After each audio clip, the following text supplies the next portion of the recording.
Hey Nature Detectives, I'm Conrad. I'm an outdoor educator at Letchworth State Park, and today I have a nature mystery for you. I'm in the area of the Lower Falls, which has a lot of steep hills and a lot of big trees. And that means that the soil is really shaded and kind of nutrient poor.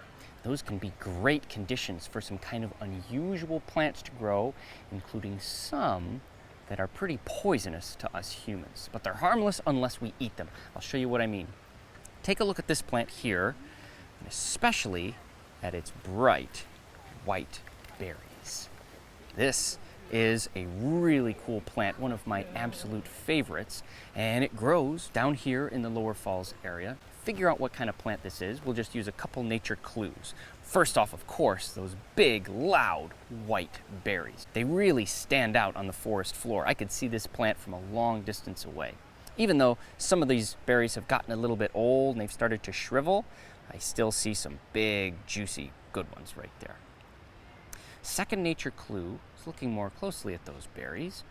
Take a look at the very end of the berry. You see how it's really dark black? That's kind of unusual. Most berries aren't pure white with a dark black spot on the end. It looks kind of like an eyeball. The third nature clue, we have to imagine maybe it's a different time of year. We don't have the benefit of seeing these berries. We'll take a look at the leaves. And the leaves are on long stems and they branch off in threes. There's a long stem branch and then two little mini twigs come off to either side, making a group of 3 mini twigs. And then within each mini twig, there are 3 little leaves all together. This is what a scientist might call a compound leaf, because this one long stem ends in more than one leaflet, not like a maple leaf that just has one stem and one leaflet. This one has a long stem with multiple leaflets on the end. Well, let's put all those nature clues together. We have a plant with a long stem, multiple leaflets, making it a compound leaf. We have these berries with the black tips on the end and almost pure white on the outside. This must be doll's eyes. Doll's eyes is named because these white berries with the black dot look like the eye on a very old-fashioned porcelain doll that you might see even hundreds of years ago. Another name for this plant is white baneberry. And have you ever heard the term, the bane of my existence, to be the bane of my existence or something like that? The bane of my existence means that something is bad. So baneberry means vaguely bad berry. The berries are poisonous. Now, I'm not concerned at all about handling this plant, touching the leaves, even touching the berries. The only way this plant could be a problem for me is if I pick it off the plant, put it in my mouth, chew it up, and swallow it, which you won't catch me doing today. These berries are harmless unless you eat them, but if they are eaten, they're pretty poisonous. They affect the human heart, and the hearts of many different kinds of mammals, but it doesn't affect birds. The idea here is that baneberry, or doll's eyes, doesn't want mammals to eat its berries. Mammals have really powerful stomachs with strong stomach compounds that can break down seeds and destroy seeds.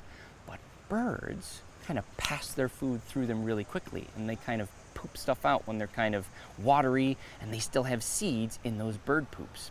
Birds can also fly, so they'll spread these seeds far and wide. Imagine if a robin or a cedar waxwing were to eat one of these berries and fly. They could fly for miles and plant those seeds somewhere else safely after having passed through its digestive system without getting digested. This kind of plant is kind of training different kinds of wildlife to eat its berries or to avoid its berries. It's absolutely awesome. One of the coolest plants that you'll see around Letchworth State Park, but unfortunately, you won't see it very commonly in other places of New York State. It's kind of difficult to find nice, healthy patches of doll's eyes. That's because doll's eyes are kind of a sensitive native plant. They don't have a protected conservation status. They're not an endangered species or anything.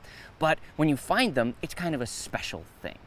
They like really shaded soils with very poor nutrients. Down here in the Lower Falls area of Letchworth State Park is a very steep area, very poor nutrients in the soil, and all these big old growth trees help to shade the ground and make it just perfect conditions for them.